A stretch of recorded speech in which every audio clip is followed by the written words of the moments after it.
So start करते हैं आज national agriculture policy. What do you mean by national agriculture policy? First of all, एक policy थी जिसका इम्प्लीमेंटेशन 2000 में हुआ था, ठीक है, इसलिए इसका नाम क्या है?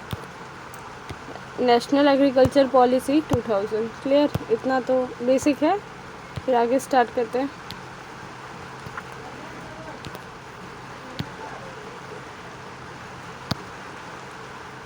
इंट्रोडक्शन।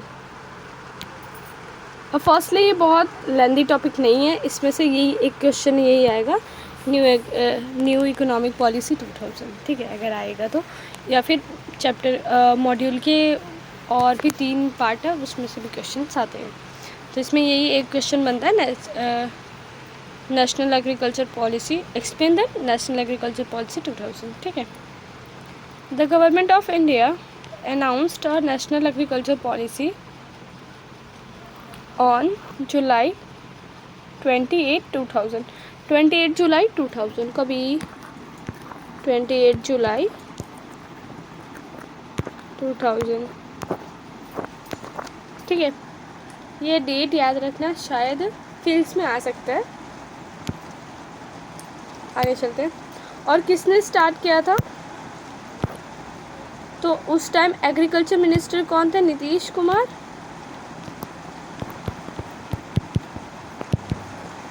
नीतीश कुमार जी थे। चलते हैं आगे नेक्स्ट। इसके पहले कोई एग्रीकल्चर पॉलिसी नहीं थी। This is the first ever national agriculture policy 2000 of India. किस लिए बनाया गया? 6 to actual the vast untapped growth of potential of the Indian agriculture. Indian agriculture growth के पोटेंशियल को बढ़ाने के लिए, जो कि किसी रीज़न से दब जाता था, बहुत सारे रीज़न से जिसकी वजह से वो ग्रोथ दब जाती थी और रूरल सेक्टर जो है डेवलप नहीं हो पाता था, इसलिए एग्रीकल्चर पॉलिसी 2000 इम्प्लीमेंट किया गया। Strengthen rural infrastructure to support their faster agriculture development,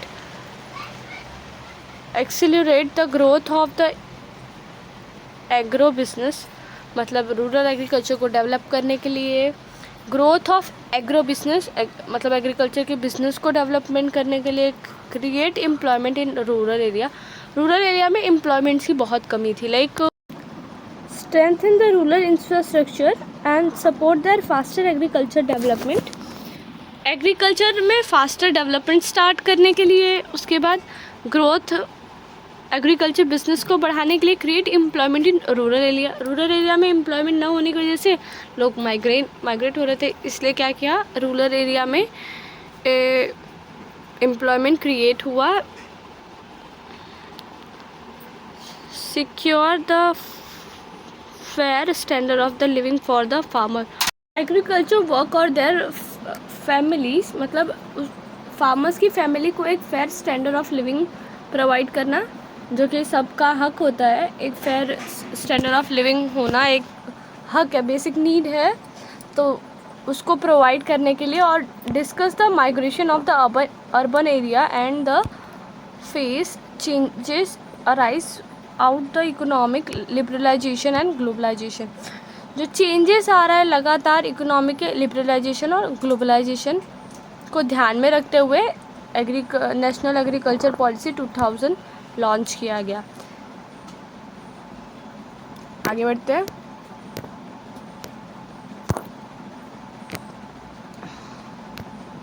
national forest policy, national agriculture policy, task force of greening India 2001, national bamboo mission 2000, national policy of farmers 2017, green India mission 2010।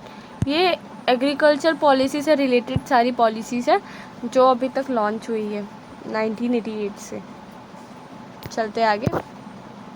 Objective क्या था? New economic policy का कुछ objective था। कोई भी अगर नया कोई भी चीज़ आता है तो उसका क्या रहता है? ऑब्जेक्टिव रहता है। कोई भी नया मिशन आता है तो उसका ऑब्जेक्टिव पहले प्री डिसाइडेड ऑब्जेक्टिव रहता है, जिसकी वजह से लॉन्च किया जाता है, ठीक है। अ ग्रोथ रेट एक्सेस 4% पर annual in the agriculture sector. Agriculture sector में 4% से डेवलपमेंट होना चाहिए। To make efficient use of resources, resource का प्रॉपर यूज़, मतलब ऐसा होता था कि एग्रीकल्चर सेक्टर में अच्छा खासा रिसोर्सेज है, रिसोर्सेज बहुत अच्छे हैं, बट उसका यूज़ नहीं हो पाता था, लोग उसको यूज़ नहीं करते थे। अर्बन क्राउड ज़्यादा करके लोग सोचते थे कि अर्बन एरिया में माइग्रेट होके फिर वहाँ से अर्न कर लेंगे, और बहुत ज़्यादा लॉस टेकिंग होता जा रहा था एग्रीकल्चर, तो इसलिए उसका इफ़िशियंट यूज़, रिसोर्सेज का इफ़िशियंट यूज़ चालू किया। टू अचीव इक्विटी अचीव करने के लिए the all farmers should be benefited from the positive change in agriculture में पॉजिटिव चेंज करके सारे फार्मर को सेम बेनिफिट प्रोवाइड करे। To make agriculture more market oriented, agriculture में प्रॉफिट कब होगा, जब उसका मार्केट ओरिएंटेड कर देंगे। मैं इधर पे कोई भी अगर कोई फार्मर है, अगर कोई भी क्रॉप्स वो उगा रहा है, उसको बड़ा कर रहा है, फिर क्रॉप अच्छे हुए, तो अगर वो मार्केट में प्रॉपर उसको सेल कर पाएगा, मार्केट से डायरेक्ट कनेक्शन कर पाएगा, तो उसको ज़्यादा प्रॉफिट होगा, और प्रॉफिट होने पे ज़्यादा लोग फार्मिंग करेंगे। Growth the sustainable technology, sustainable technology सबसे ज़्यादा ज़रूरी है। सस्टेनेबल टेक्नोलॉजी मतलब जहाँ ज़रूरत हो वहाँ टेक्नोलॉजी चाहिए ही चाहिए। जस्ट लाइक ट्रैक्टर चाहिए, फार्मिंग के लिए क्या क्या चाहिए, ट्रैक्टर चाहिए, उसके बाद हार्वेस्टिंग के लिए हार्वेस्टर चाहिए, तो सारी टेक्नोलॉजी को भी प्रॉपर बूस्ट करना ज़रूरी है। उसके बाद इन्वायरमेंटली और इकोनॉमिकली जो हम लोग का एग्रीकल्चर है वो क्या होना चाहिए हम लोग के लिए, इन्वायरमेंटली भी अच्छा होगा, और फिर उससे इकोनॉमिकली भी बेनिफिट मिलेगा। चलते आगे, ये ऑब्जेक्टिव है, एक बार रिवाइज कर लेते हैं। अ ग्रोथ रेट ऑफ 4% पर annual in agriculture sector to make efficient use of the resources, to achieve equity, that is all farmers should be benefited from the positive change in agriculture, to make agriculture more market oriented, growth that sustainable technology environmentally and economically। चलते हैं आगे।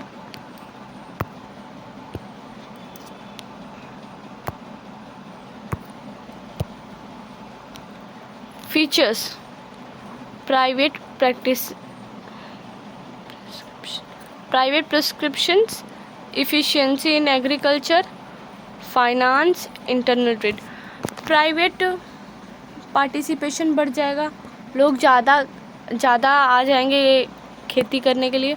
उसके बाद efficiency इन agriculture में efficiency आ जाएगा, season wise फटाफट जब लोगों को अच्छी पॉलिसी रहेगी, तो अच्छा उन लोग को पॉलिसी रहेगा, उनको प्रॉपर खाद मिलेगा, फर्टिलाइजर्स प्रॉपर अवेलेबल होंगे, सीड्स अवेलेबल होंगे, तो लोग फार्मिंग करने के लिए ज़्यादा इफ़िशियंट होंगे। फाइनेंस, ताकि लोगों को फाइनेंस बेनिफिट मिले, इसलिए एग्रीकल्चर पॉलिसी आया। इंटरनल एग्रीकल्चर पॉलिसी लॉन्च करने पे क्या होगा, इंटरनल ट्रेड बढ़ेगा। चलते आगे।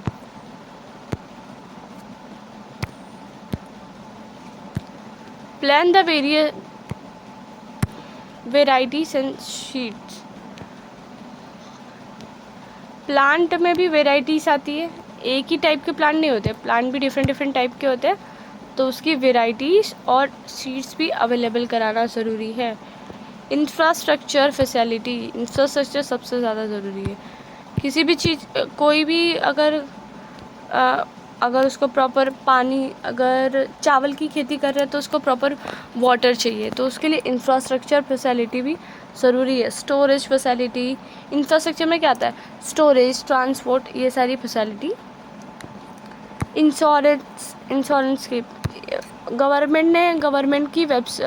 गवर्नमेंट का वेयर हाउस भी होता है, जहाँ पे लोग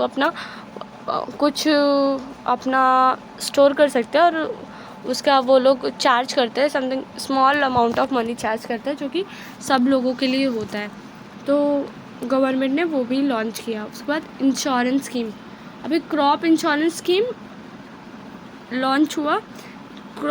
अगर क्रॉप का इंश्योरेंस रहेगा तो क्या होगा, अगर आपको कोई नेचुरल कैलेमिटीज आई तो भी आपको जो लॉस हुआ है उसका रिकवरी हो जाएगा, किससे, इंश्योरेंस के through. Transform the Indian agriculture, Indian agriculture का ट्रांसफॉर्म करने के लिए, बदलाव लाने के लिए। पहले से एग्रीकल्चर बहुत ज़्यादा बूस्ट हुआ इस एग्रीकल्चर पॉलिसी 2000 की वजह से, जो कि एक सक्सेसफुल पॉलिसी रहा। चलते आगे।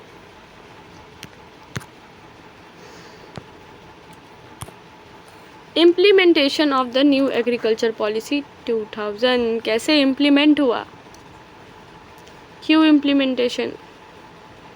इम्प्लीकेशन किया। इंक्रीज द प्रोडक्टिविटी, इससे क्या हुआ, जब उसको इम्प्लीमेंट कर दिया न्यू एग्रीकल्चर पॉलिसी, तो क्या हुआ, प्रोडक्टिविटी इम्प्रूव हो गई, बहुत ज़्यादा नहीं बट नॉर्मल से इम्प्रूव हो गई, क्योंकि ज़्यादा लोग पार्टिसिपेट करने लगे। इंक्रीज इन इन्वेस्टमेंट भी बढ़ने लगा, प्राइवेट इन्वेस्टमेंट।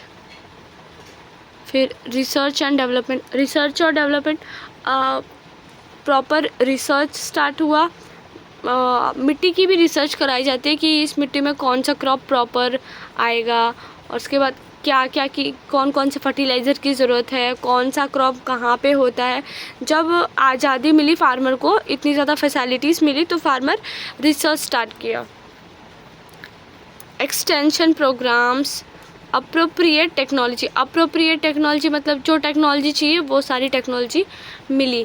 जैसे लाइक ट्रैक्टर चाहिए तो उसके लिए लोन प्रोवाइड किया गया, फिर उससे अप्रोप्रिएट टेक्नोलॉजी मिले। यूज़ ऑफ वेस्टलैंड, मतलब जो वेस्टलैंड था, लोग वो वहाँ पे कोई खेती नहीं करता था, उपजाऊ ज़मीन नहीं थी, उसका क्या हुआ, यूज़ करना स्टार्ट हुआ। 7.9 मिलियन हेक्टर्स, इतना ज़्यादा। चेंज इन एटीट्यूड, लोगों के एटीट्यूड में चेंजेस आए इस पॉलिसी की वजह से। जहाँ लोग बोलते थे कि हम लोग अर्बन सिटी में जाके वहाँ पे जॉब करके फिर अपना लाइवहुड चलाएंगे, पर लोग अभी खेती के लिए आने लगे। प्राइसिंग पॉलिसी लाई। प्राइसिंग पॉलिसी की वजह से क्या होता है, फार्मर्स को एक फ़िक्स प्राइस मिलता है उनके क्रॉप्स का, जो कि उनका हक होता है। एक गवर्नमेंट एक फ़िक्स प्राइस डिसाइड करती है, जो जिस प्राइस में अगर आपको मार्केट में कोई अगर वो प्राइस आपको नहीं दे रहा है तो गवर्नमेंट के पास उसको बेचोगे तो वो गवर्नमेंट आपको वो फ़िक्स प्राइस देगी ही देगी। जिसकी वजह से क्या हुआ, सिक्योरिटी हो गई कि मतलब मेरा क्रॉप अच्छे रेट में जाएगा, ये फार्मर्स को सिक्योरिटी हो गई, और वो लोग क्रॉप्स लगाने लगे और फार्मिंग स्टार्ट किए वापस से। So thank you for watching. Bye bye.